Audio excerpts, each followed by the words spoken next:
அனைத்து வகை அரசு உதவி பெறும் நடுநிலைப்பள்ளி, உயர்நிலைப்பள்ளி, மேல்நிலைப்பள்ளி தாளாளர்களுக்கு வணக்கம். இப்போ உங்களுக்கு எல்லாம் ஒரு டேங்கிள் கொடுத்துருக்குறாங்க. ஐஎஃப்ஹெச்ஆர்எம்எஸ்ல எப்படி பில்லை பாஸ் பண்ணுறது, அந்த டேங்கிளோட சாஃப்ட்வேரை நம்ம எப்படி இன்ஸ்டால் பண்ணணும் அப்படிங்கிறதுக்கு ஒரு டெமோ வீடியோ. ஃபஸ்ட்டு வந்து நம்ம ஒரு 3 சாஃப்ட்வேரை நம்ம இன்ஸ்டால் பண்ணணும். அதில் முதல்ல உள்ளது இப்போ டெஸ்க்டாப்பில் பார்த்தீங்கன்னா இஎம் சைனர் அப்படிங்கிற ஒரு சாஃப்ட்வேரு. அடுத்தாப்புல பார்த்தீங்கன்னா பக்கத்திலேயே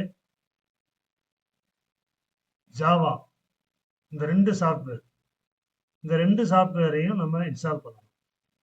இந்த 2 சாஃப்ட்வேரும் டிஃபால்ட்டாக வந்து நம்மளுக்கு பிஏஓலேருந்தோ அல்லது ட்ரெஸரியிலேருந்தோ கொடுப்பாங்க.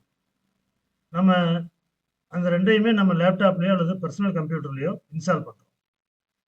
அந்த இன்ஸ்டாலேஷன் ப்ராசஸை இப்போ நம்ம எப்படின்னு பார்ப்போம். ஃபஸ்ட்டு வந்து இஎம் சைனர் நான் இன்ஸ்டால் பண்ணுறேன்.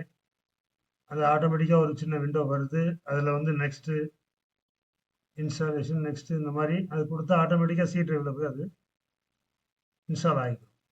எஸ் நோ கேட்கும். திரும்ப எஸ் கொடுத்துட்டிங்கன்னா அதுக்கடுத்து ஆட்டோமேட்டிக்காக இன்ஸ்டாலேஷன் வந்துட்டு இ சைனருங்கிற ஒரு ஐக்கான் இங்கே டெஸ்க்டாப்பில் உங்களுடைய ஸ்க்ரீனில் ஐக்கான் வந்துடும். ஸோ இ சைனரோட சாஃப்ட்வேர் வந்து இன்ஸ்டால் பண்ணுறது ஃபினிஷ்டு. அடுத்தபடியாக பார்த்தீங்கன்னா ஜாவாவுக்கு ஒரு இன்ஸ்டாலேஷனுக்கு ஒரு ஃபைல் கொடுத்துருப்பாங்க. இப்போ அந்த ஜாவா ஃபைலை வந்து டபுள் கிளிக் பண்ணிங்கன்னா ஆட்டோமேட்டிக்காக உங்களுடைய லேப்டாப்லேயோ பிசிலேயோ இன்ஸ்டால் ஆகும். ஆல்ரெடி ஜாவா இருந்தாலும் அது அப்டேட் ஆகிக்கிறோம். புதுசாக ஏற்றணும்னாலும் ஏறிக்கிறோம். இப்போ அந்த ஜாவா இன்ஸ்டாலேஷன் இந்த மாதிரி ஸ்க்ரீனில் காட்டுற மாதிரி வரும். அதை இன்ஸ்டால் கொடுத்தீங்கன்னா அது மேனுவலாகவே இன்ஸ்டால் ஆகிக்கும்.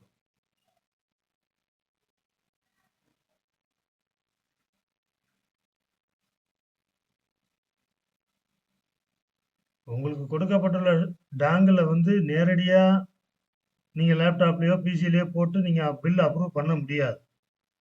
பேக் எண்டில் இந்த 2 சாஃப்ட்வேரையும் நம்ம இன்ஸ்டால் பண்ணிவிட்டு 3வது ஒரு சாஃப்ட்வேர் இருக்குன்னு நான் அடுத்து சொல்கிறேன். இப்போ ஜாவா இன்ஸ்டால் ஆகிட்டு இருக்கு.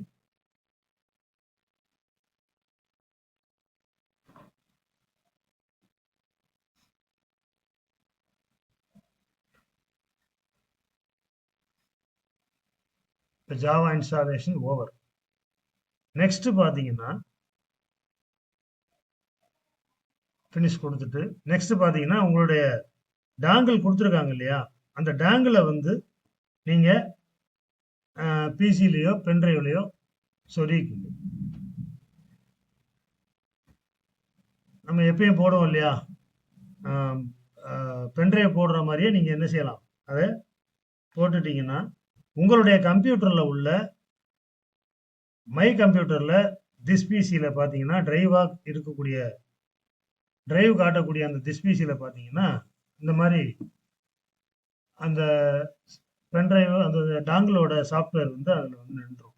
இன்ஸ்டாலேஷன் ஆட்டோமேட்டிக்காக அது ஒரு சாஃப்ட்வேர் ஆகிடும். மொத்தம் 3 சாஃப்ட்வேர். 3வது சாஃப்ட்வேர் இப்போ அதை நீங்கள் டபுள் கிளிக் பண்ணிங்கன்னா ஆட்டோமேட்டிக்காகவே என்ன ஆகும், இன்ஸ்டாலேஷன் ஆகும்.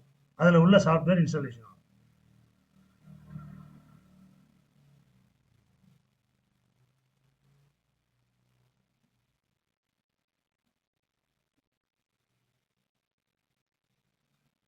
அதாவது இந்த டாங்கில் இன்சர்ட் பண்ணுறீங்க, 2 சாஃப்ட்வேர் இன்ஸ்டால் பண்ணதுக்கப்புறம் இன்சர்ட் பண்ணுறீங்க.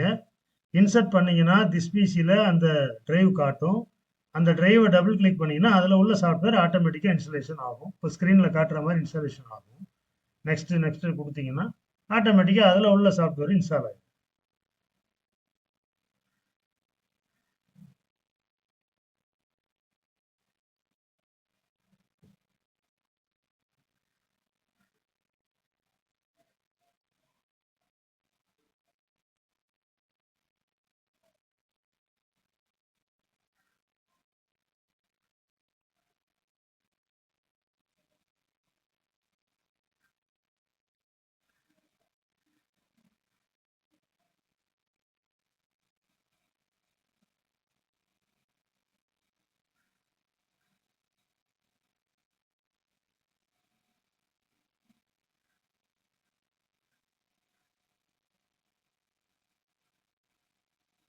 இப்போ இன்ஸ்டால் ஆயிருச்சு.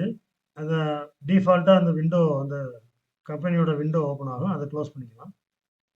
இதில் நீங்கள் ரீஸ்டார்ட் பண்ணுறது பண்ணிக்கலாம். இன்னும் 2, 3 சாஃப்ட்வேர் இன்ஸ்டால் பண்ணியிருக்கோம். இப்போ சாஃப்ட்வேர் லேப்டாப்பையோ அல்லது பர்சனல் கம்ப்யூட்டரையோ நீங்கள் என்ன செய்யலாம், ரீசெட் பண்ணிக்கலாம்.